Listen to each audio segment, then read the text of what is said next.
Jangan lupa like, komen, dan subscribe-nya. Terima kasih.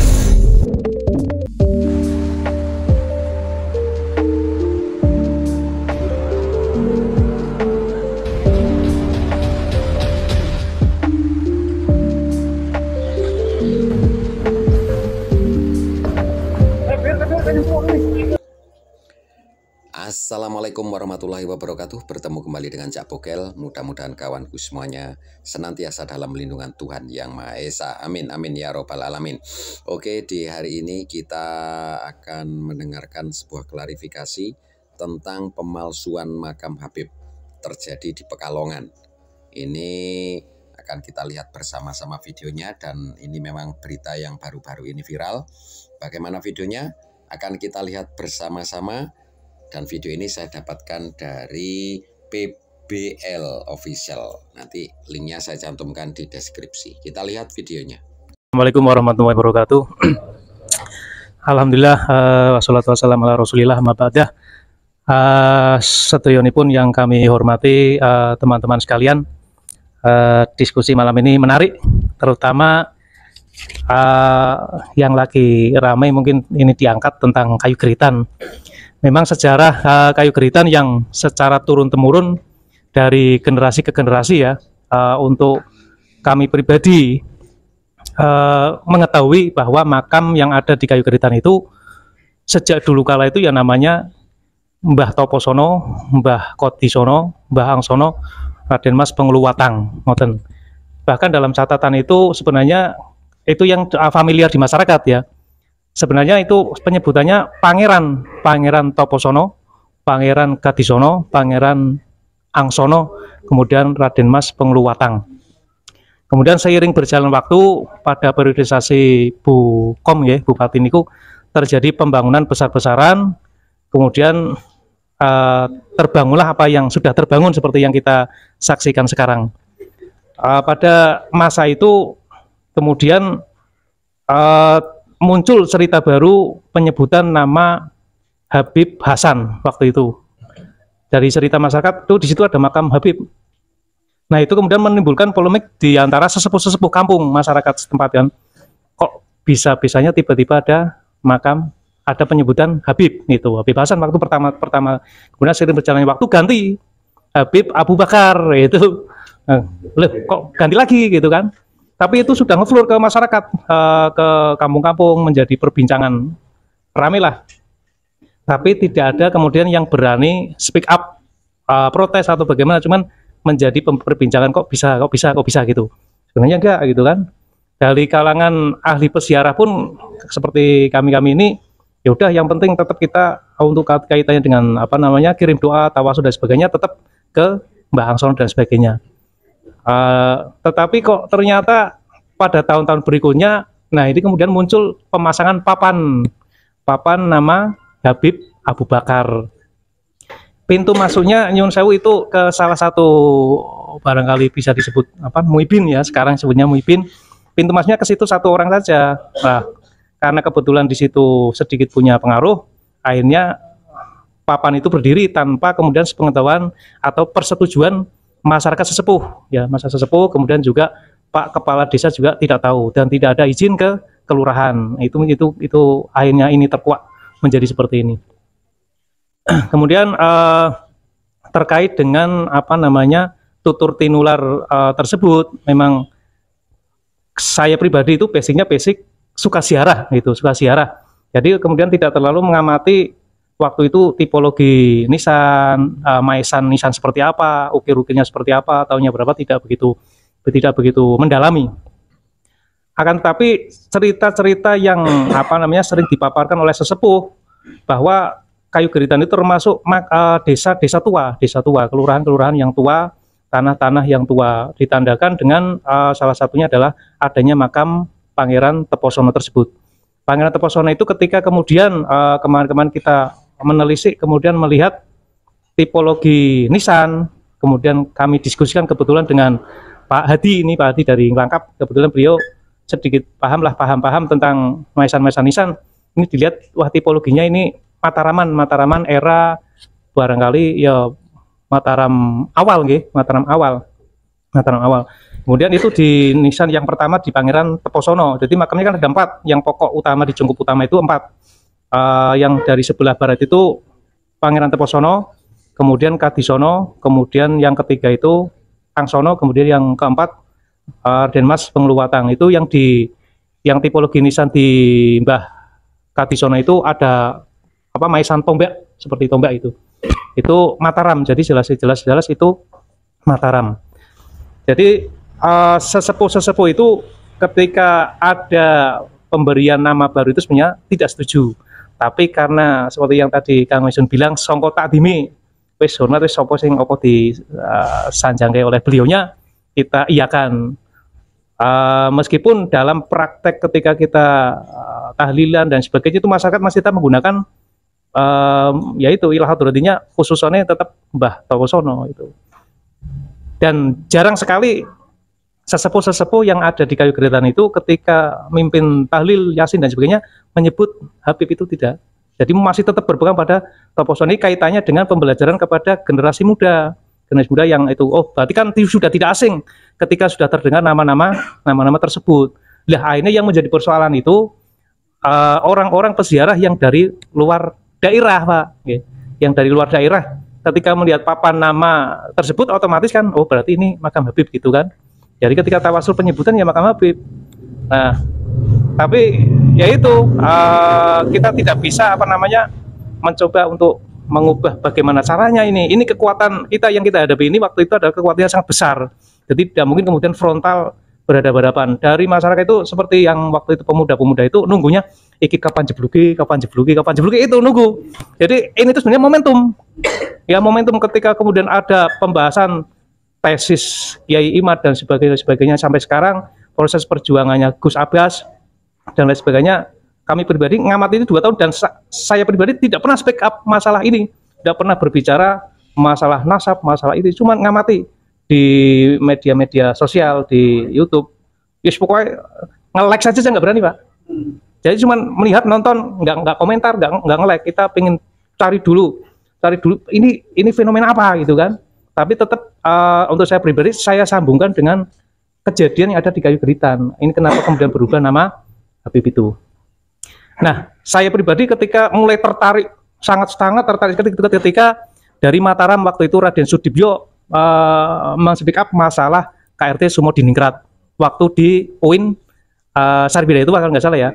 Itu serat kekancingan Keraton Yogyakarta dan Surakarta ini runtuh gara-gara KRT Sumodiningrat menjadi Habib itu. Udah mulai dari situ saya sadar itu.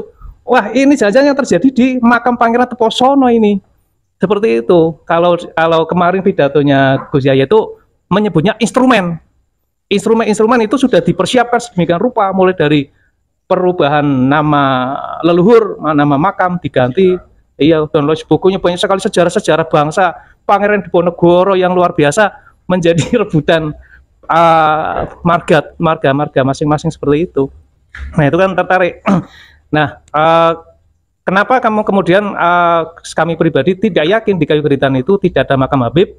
Karena ketika kemudian mendengar bahwa proses kedatangan klan dari Yaman itu periodisasi setelah perang Diponegoro 1830 lah ya, ke atas 1833, 1835, 1838, 1888. Nah itu kemudian saya yakin bahwa di sini itu tidak mungkin tidak ada makam Habib itu, karena dari literatur kami pribadi baik secara turun temurun dari bapak, dari simbah, dari buyut, dari canggah.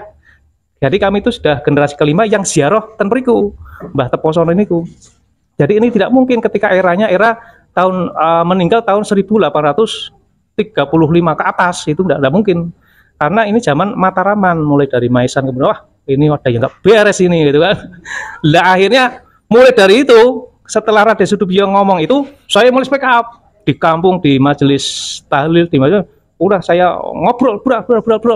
Ini sudah tidak mungkin ini ada terjadi pembelokan. Masyarakat waktu itu abaya, masa seorang beliaunya, ya kan? Itu kan sudah kajian kasaf, waduh angel sih. Saya enggak, susah ini. Tapi tetap saya bahkan sampai yang bapak kaji itu kenceng, udah ini kajian kasaf tidak bisa. waduh angel harus bagaimana caranya, tapi tetap saya mencoba sedikit demi sedikit lah. Kemudian mulai tertarik lagi ketika muncul podcastnya Bang Haji Roma, itu komplit dengan narasumber satu-satu, mulai dari Kiai Imat, kemudian siapa lagi, ya Dokter Sugeng, kemudian yang ketiga Prof yang filologi. Filologi itu luar biasa, mulai dari kajian DNA. Dokter Sugeng mengatakan tidak tertarik karena sampelnya masih 10. Nah itu ketika sudah 100, itu saya berani ngomong. Nah itu, wah itu ketika kemudian Dokter Sugeng ngomong sampelnya sudah ada 183. Wah, dan kemudian hafal Qur'annya G itu Askenasi dari Eropa Timur. Waduh, umat mana? Yahudi ini Yahudi ke-13, padahal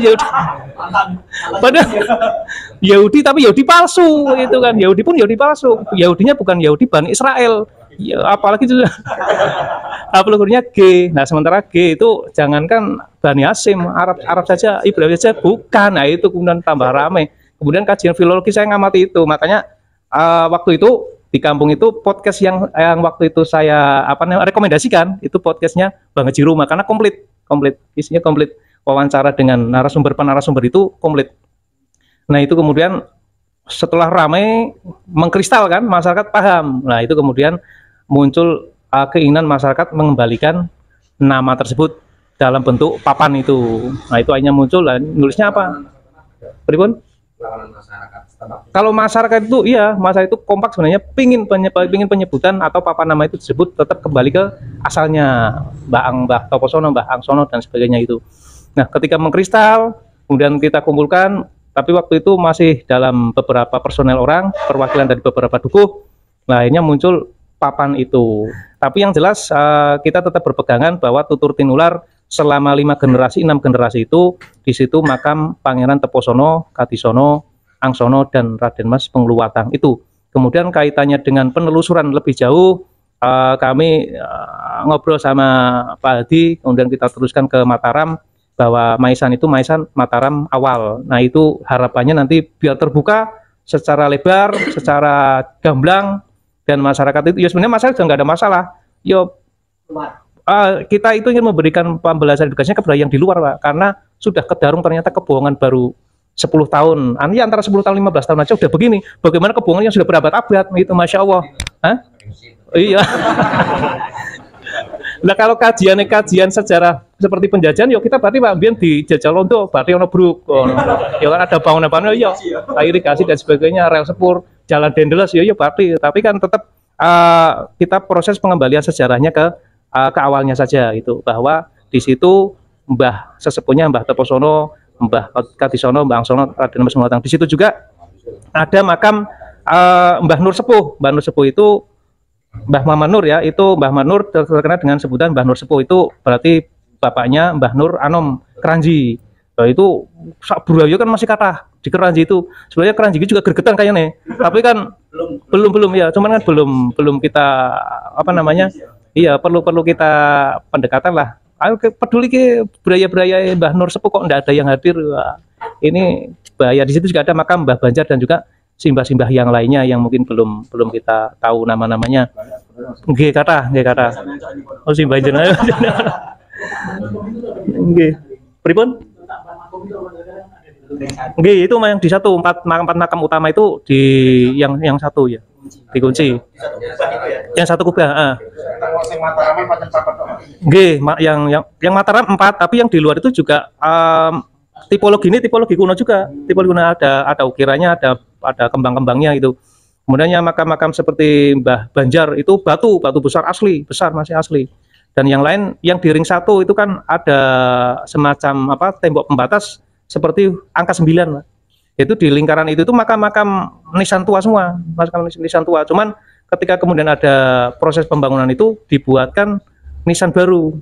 Jadi nisan baru kemudian ditempel nisan lama ditempel nisan baru. Tapi khawatirnya misalnya terjadi pencurian nisan seperti yang terjadi di sana-sana, seperti sekarang terjadi di makam Sunan Bonang, kan? Waktu sebelum Covid, kami satu rombongan ziarah itu tipologi ring 1 itu masih nisan asli, masih ukir-ukiran. Nah, pasca Covid, ziarah ke sana kok wis Habib siapa, Masya Allah. Berarti cepat loh, ketika COVID itu mereka banyak yang itu mati. Nah itu Indonesia udah.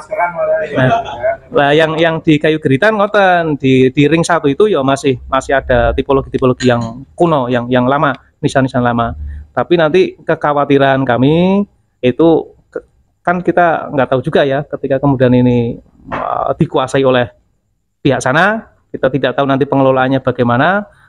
Bisa jadi kan ketika misalnya nisannya Mbah Toposono saja sudah dibikinkan nisan yang model besar kayak gini kan, model luar kan, ya, itu model Yaman. Lah itu nisan yang asli udah dicabut terus ditaruh di sini. Nah, di sini taruh aja, ditanam, nanti ditemukan makam baru.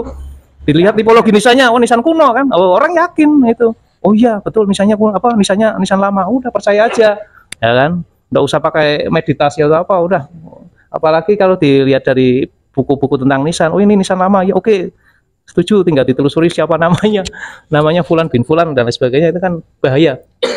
Setidaknya itu dulu yang dapat kami gambarkan. Yang jelas insya Allah ini papan nama masih aman. Seperti sebelumnya tragedi, kemudian kita ngobrol sama rekan-rekan sekalian, waktu itu kan mau ada hall, jadi wes ben kondusif, kita turunkan dulu. Tapi kan itu menjadi pertanyaan juga di luar, wah kayak piye, tenang mas, masih mau diperbaiki, nanti pasang lagi, gitu aja lah. Biar aja itu, biar menjadi prasasti bahwa pernah terjadi kejadian seperti ini gitu Pak. Ya nanti seiring berjalannya waktu. Nanti barangkali nanti kalau sudah ada literatur dokumen file yang komplit dari entah dari alam Mataram atau dari mana, kita komplit, kita berani Pak, gitu kan. Pangeran Toposono itu. Yang jelas itu dari Mataraman, dari tutur tinular, gitu aja. Itu aja dulu, barangkali nanti bisa disambung yang lainnya. Oke, sahabat dimanapun saudaraku berada, itu tadi klarifikasi tentang makam Habib palsu yang sepertinya sudah direkayasa sedemikian rupa dari makam Toposono menjadi Habib Umar. Mudah-mudahan ini menjadi pembelajaran untuk kita ke depannya. Terima kasih, kurang lebihnya Cak Bokel mohon maaf. Diakhiri, wassalamualaikum warahmatullahi wabarakatuh.